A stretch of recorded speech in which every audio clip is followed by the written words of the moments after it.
How to Be Successful by Sam Altam. Here are 13 thoughts about how to achieve such outlier success. Everything here is easier to do once you've already reached a baseline degree of success through privilege or effort and want to put in the work to turn that into outlier success. Number 1. Compound yourself. Compounding is magic. Look for it everywhere. Exponential curves are the key to wealth generation. A medium-sized business that grows 50% in value every year becomes huge in a very short amount of time. Few businesses in the world have true network effects and extreme scalability. But with technology, more and more will. It's worth a lot of effort to find them and create them. You also want to be an exponential curve yourself. You should aim for your life to follow an ever-increasing up and to the right trajectory. It's important to move towards a career that has a compounding effect. Most careers progress fairly linearly.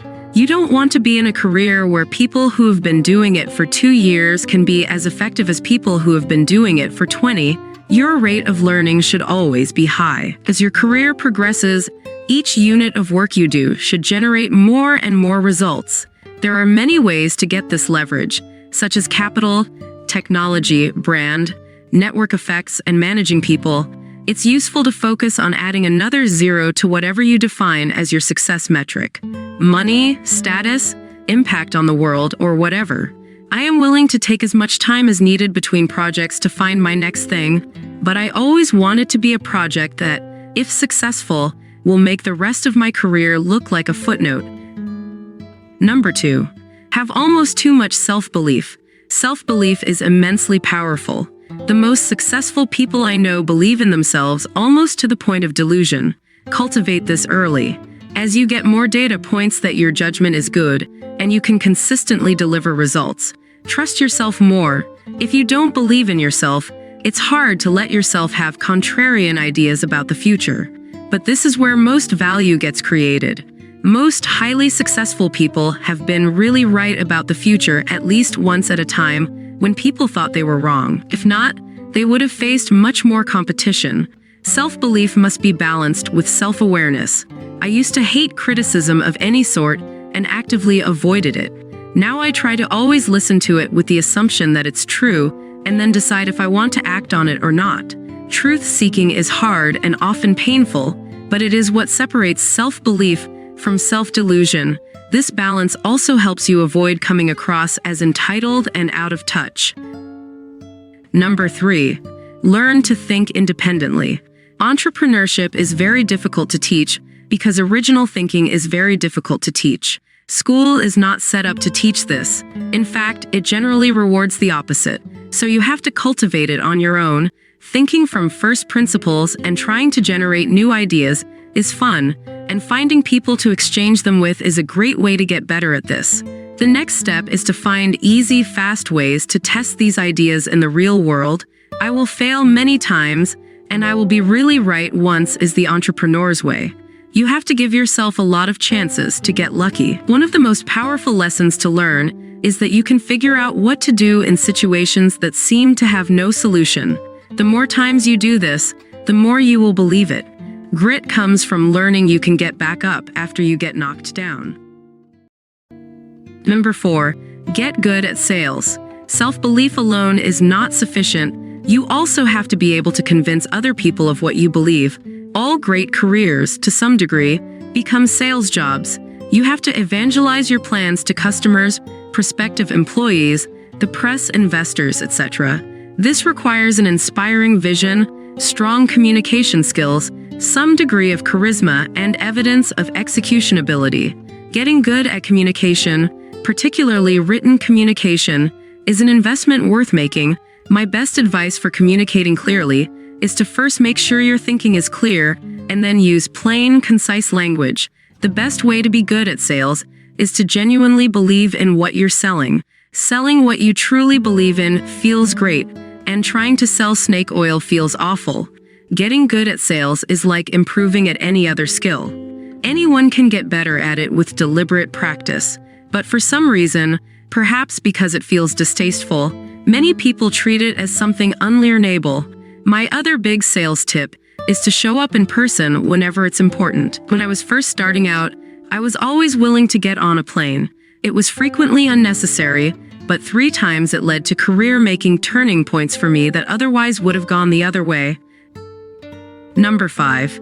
Make it easy to take risks. Most people overestimate risk and underestimate reward. Taking risks is important because it's impossible to be right all the time. You have to try many things and adapt quickly as you learn more. It's often easier to take risks early in your career. You don't have much to lose, and you potentially have a lot to gain.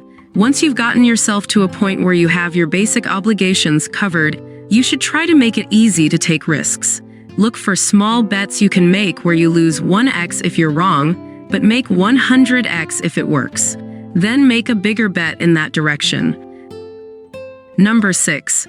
Focus is a force multiplier on work. Almost everyone I've ever met would be well served by spending more time thinking about what to focus on. It is much more important to work on the right thing than it is to work many hours. Most people waste most of their time on stuff that doesn't matter. Once you have figured out what to do, be unstoppable about getting your small handful of priorities accomplished quickly. I have yet to meet a slow-moving person who is very successful. Number 7. Work hard. You can get to about the 90th percentile in your field by working either smart or hard, which is still a great accomplishment. But getting to the 99th percentile requires both. You will be competing with other very talented people who will have great ideas and be willing to work a lot. Extreme people get extreme results. Working a lot comes with huge life trade-offs, and it's perfectly rational to decide not to do it, but it has a lot of advantages. As in most cases, momentum compounds, and success begets success, and it's often really fun. One of the great joys in life is finding your purpose, excelling at it, and discovering that your impact matters to something larger than yourself.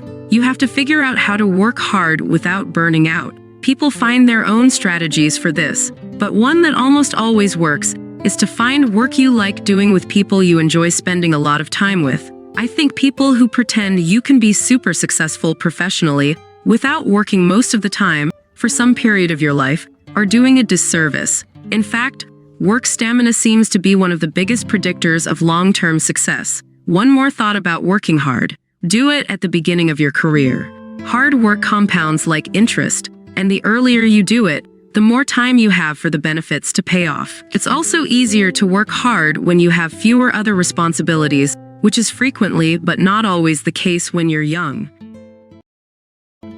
8. Be bold. I believe that it's easier to do a hard startup than an easy startup. People want to be part of something exciting and feel that their work matters. If you are making progress on an important problem, you will have a constant tailwind of people wanting to help you. Let yourself grow more ambitious and don't be afraid to work on what you really want to work on. If everyone else is starting meme companies and you want to start a gene editing company, then do that and don't second guess it. Follow your curiosity.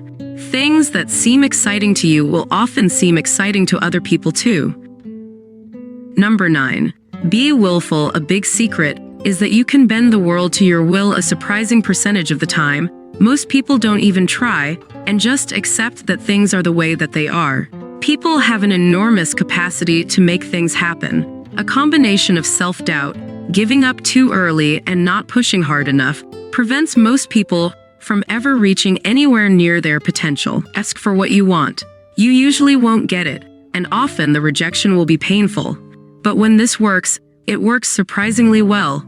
Almost always, the people who say, "I am going to keep going until this works, and no matter what the challenges are, I'm going to figure them out," and mean it, go on to succeed. They are persistent long enough to give themselves a chance for luck to go their way. Airbnb is my benchmark for this. There are so many stories they tell that I wouldn't recommend trying to reproduce. Keeping maxed out credit cards in those 9-slot 3-ring binder pages kids use for baseball cards, eating dollar store cereal for every meal, battle after battle with powerful entrenched interest, and on, but they managed to survive long enough for luck to go their way. To be willful, you have to be optimistic. Hopefully this is a personality trait that can be improved with practice. I have never met a very successful pessimistic person. Number 10. Be hard to compete with. Most people understand that companies are more valuable if they are difficult to compete with. This is important and obviously true. But this holds true for you as an individual as well.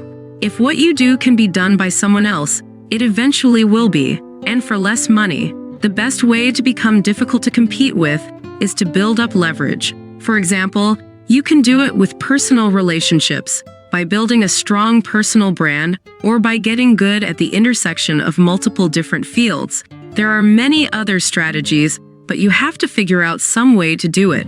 Most people do whatever most people they hang out with do. This mimetic behavior is usually a mistake. If you're doing the same thing everyone else is doing, you will not be hard to compete with. Number 11. Build a network. Great work requires teams. Developing a network of talented people to work with, sometimes closely, sometimes loosely, is an essential part of a great career. The size of the network of really talented people you know often becomes the limiter for what you can accomplish. An effective way to build a network is to help people as much as you can. Doing this over a long period of time is what led to most of my best career opportunities and 3 of my 4 best investments. I'm continually surprised how often something good happens to me because of something I did to help a founder 10 years ago. One of the best ways to build a network is to develop a reputation for really taking care of the people who work with you. Be overly generous with sharing the upside. It will come back to you 10x. Also, learn how to evaluate what people are great at and put them in those roles. This is the most important thing I have learned about management, and I haven't read much about it. You want to have a reputation for pushing people hard enough that they accomplish more than they thought they could, but not so hard they burn out. Everyone is better at some things than others. Define yourself by your strengths, not your weaknesses. Acknowledge your weaknesses and figure out how to work around them, but don't let them stop you from doing what you want to do. I can't do X because I'm not good at Y is something I hear from entrepreneurs surprisingly often, and almost always reflects a lack of creativity. The best way to make up for your weaknesses is to hire complementary team members instead of just hiring people who are good at the same things you are. A particularly valuable part of building a network is to get good at discovering undiscovered talent. Quickly, spotting intelligence, drive, and creativity gets much easier with practice. The easiest way to learn is just to meet a lot of people and keep track of who goes on to impress you and who doesn't. Remember that you are mostly looking for rate of improvement and don't overvalue experience or current accomplishment. I try to always ask myself when I meet someone new, is this person a force of nature? It's a pretty good heuristic for finding people who are likely to accomplish great things. A special case of developing a network is finding someone eminent to take a bet on you, ideally early in your career. The best way to do this, no surprise, is to go out of your way to be helpful, and remember that you have to pay this forward at some point later. Finally, remember to spend your time with positive people who support your ambitions. Number 12. You get rich by owning things. The biggest economic misunderstanding of my childhood was that people got rich from high salaries. Though there are some exceptions, entertainers for example, almost no one in the history of the Forbes list has gotten there with a salary. You get truly rich by owning things that increase rapidly in value. This can be a piece of a business, real estate, natural resource, intellectual property, or other similar things, but somehow or other, you need to own equity in something, instead of just selling your time. Time only scales linearly. The best way to make things that increase rapidly in value is by making things people want at scale. Number 13. Be internally driven. Most people are primarily externally driven. They do what they do because they want to impress other people. This is bad for many reasons, but here are 2 important ones. First, you will work on consensus ideas and on consensus career tracks. You will care a lot, much more than you realize, if other people think you're doing the right thing. This will probably prevent you from doing truly interesting work. And even if you do, someone else would have done it anyway. Second, you will usually get risk calculations wrong. You'll be very focused on keeping up with other people and not falling behind in competitive games. Even in the short term, smart people seem to be especially at risk of such externally driven behavior. Being aware of it helps, but only a little. You will likely have to work super hard to not fall in the mimetic trap. The most successful people I know are primarily internally driven. They do what they do to impress themselves and because they feel compelled to make something happen in the world. After you've made enough money to buy whatever you want and gotten enough social status that it stops being fun to get more, this is the only force I know of that will continue to drive you to higher levels of performance. This is why the question of a person's motivation is so important. It's the first thing I try to understand about someone. The right motivations are hard to define a set of rules for, but you know it when you see it.